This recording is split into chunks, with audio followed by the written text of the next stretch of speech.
ሰላም ውድ የተከበራችሁ ዩቲዩብ ቻናሌ ቤተሰቦች የዛሬውን ዜና ይዤ ቀርብ ያለው እስከ ፍጻሜው አብረን እንቆይ። እነ ብርጋዴር ጄኔራል ተፈራ ማሞ በዋስ ተለቀቁ። ባህር ዳር ጥቅምት 3 2012 ዓ.ም ከሰኔ 15 ጥቃት ጋር በተያያዘ ተጠርጣሪው በማረፊያ ቤቱ ሆኖ ጉዳያቸው ሲከታተሉ የነበሩት ብርጋዴር ጄኔራል ተፈራ ማሞ፣ ኮሎኔል አለበል አምሃራ እና ኮሎኔል በአምላኩ አበይ እያንዳንዳቸው በ10,000 ብር ዋስ ዛሬ ከሰዓት በኋላ ተለቀዋል። በሰኔ 15 ጥቃት ተጠርጥረው ጉዳያቸው እየተጣራ በስር የቆዩት ተጠርጣሪዎቹ ባለፈው ሐሙስ ዋስትና ጠይቀው ነበር። መዝገቡን ተመልክቶ ውሳኔ ለመስጠትም ለዛሬ ተቀጥሮ ነበር። በዋስትናው ዙሪያ መዝገቡን ተመልክቶ አስተያየት ለመስጠትም ለዛሬ ቀጠሮ ተሰጥቶ ነበር። በቀጠሮው መሰረትም አቃቤ ሕግ አስተያየት ተሰጥቷል።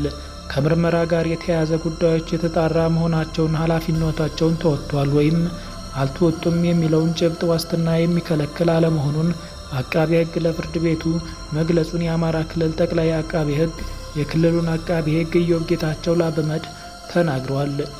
ጉዳዩን የተመለከተው ፍርድ ቤትም ተጠርጣሪዎቹ ጉዳያቸውን በውጭ ሆነው እንዲከታተሉ እያንዳንዳቸው የ10,000 ብር ዋስ አቅርበው እንዲወጡ አዝዟል።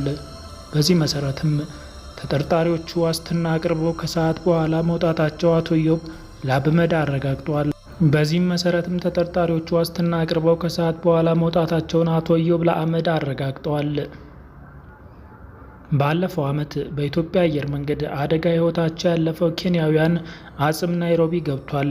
ባህር ዳር ጥቅምት 3 2012 ዓ.ም ባለፈው መጋቢት ከአዲስ አበባ ወደ ናይሮቢ በረራ ላይ ያለ ባጋጠመው አደጋ የሞቱ ኬንያውያን አጽም ኬንያ ናይሮቢ መግባታቸውን ቢቢሲ ዘግቧል።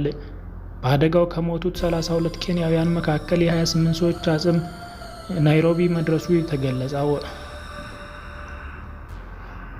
በአደጋው ከሞቱት 32 ኬንያውያን መካከል የ28 ሰዎች አጽም ነው ናይሮቢ መድረሱ የተገለጸው። ዘገባው የኬንያውያኑ አጽም ናይሮቢ መግባቱን ከመናገሩ በቀር እንዴት ማንነታቸው እንደተለየና የቀሪዎቹ አጽም በምን ሁኔታ እንደሚገኝ ያለው ነገር የለም። በአደጋው 157 ከ30 የሚበልጡ ሀገራት ዜጎች ሕይወታቸውን ማጣታቸው የሚታወስ ነው። በኢትዮጵያ አየር መንገድ አደጋ የሞቱ ሰዎች አስከሬን ለቤተሰቦቻቸው ተሰጥቷል። በኢትዮጵያ አየር መንገድ አደጋ የሞቱ ሰዎች አስከሬን ለቤተሰቦቻቸው እየተሰጠ ነው። ከወራት በፊት በኢትዮጵያ አየር መንገድ አደጋ ሕይወታቸውን ያጡ ግለሰቦች አስከሬን ለቤተሰቦቻቸው እየተሰጠ ነው። ለተሁድ መጋቢት 1 2011 ዓ.ም የኢትዮጵያ አየር መንገድ አውሮፕላን የበረራ ቁጥር ኢቲ 302 ከቦሌ ዓለም አቀፍ አውሮፕላን ማረፊያ ተነስቶ ጠዋት 2 ሰዓት ከ38 ከአዲስ አበባ ወደ ናይሮቢ ለሚደረገው በረራ ጉዞ በጀመረ ከ6 ደቂቃዎች በኋላ ነበር አደጋው የደረሰው። ቦይንግ 737 ማክስ የተከሰከሰው ቢሾፍቱ አቅራቢያ ሲሆን 149 መንገደኞችን 8 የበረራ ሰራተኞችን አሳፍሮ ነበር። በወቅቱ ተሳፍረው የነበሩት 157 መንገደኞች ከ30 ሀገራት የተወጣጡ ሲሆን ከአደጋው የተረፈ ሰው አልነበረም። አደጋው በመላው ዓለም ድንጋጤን የፈጠረና ያሳዘነም ነበር። ከነዚህም ውስጥ ከፍተኛውን ቁጥር የያዙት 32 ኬንያውያን ሲሆኑ አስከሬናቸው ወደ ሀገራቸው ለመመለስ በዝግጅት ላይ ነው። አደጋውን ተከትሎ በጣም የሚያሳዝነው ነገር እስካሁንም በጣም የተወሰኑት የሰውነት ክፍሎች እንጂ ሙሉ የሰውነት ክፍል አልተገኘም። አደጋውን ተከትሎ በጣም የሚያሳዝነው ነገር እስካሁንም በጣም የተወሰኑት የሰውነት ክፍሎች እንጂ ሙሉ የሰውነት ክፍል አላገኘንም። ይህ ደግሞ ለቀሪ ስራዎችም ትልቅ ፈተና እንደሚሆንብን እንጠብቃለን።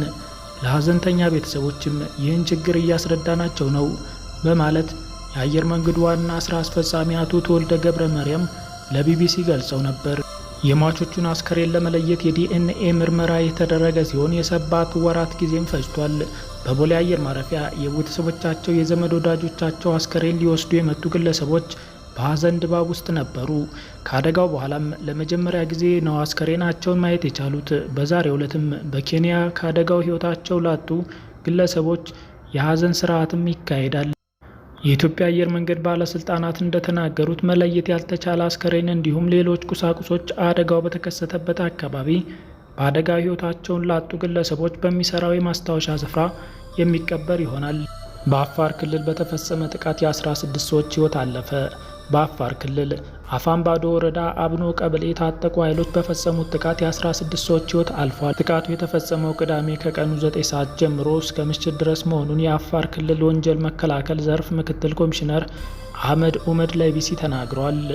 በጥቃቱ እስካሁን 16 የሚሆኑ ሰዎች ሕይወት ሲያልፍ ከነዚህም መካከል 3ቱ ህጻናትና 4ቱ ደግሞ ሴቶች ናቸው ተብሏል። ጥቃቱ በተሽከርካሪ የታገዘ እንደነበር የተገለጸ ሲሆን የሰነድ ማስረጃዎችን ማግኘት እንደተቻለም ነው ምክትል ኮሚሽነሩ የተናገሩት። በጥቃቱ ጉዳት የደረሰባቸው በርካታ ህጻናት በዱቢቲ ሆስፒታል የሕክምና እርዳታ እየተደረገላቸው ነው ተብሏል።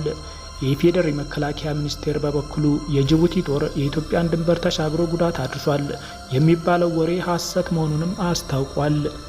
የጅቡቲ ጦር የኢትዮጵያን ድንበር ተሻግሮ በአፋር በኩል ዜጎች ላይ ጉዳት አደረሰ የሚለው ወሬ ሐሰት መሆኑን በመከላከያ ሚኒስቴር የምክትል ኤታማዦር ሹም ጽሕፈት ቤት ኮሎኔል ተስፋ ያያሌው ለኢዜአ ተናግረዋል።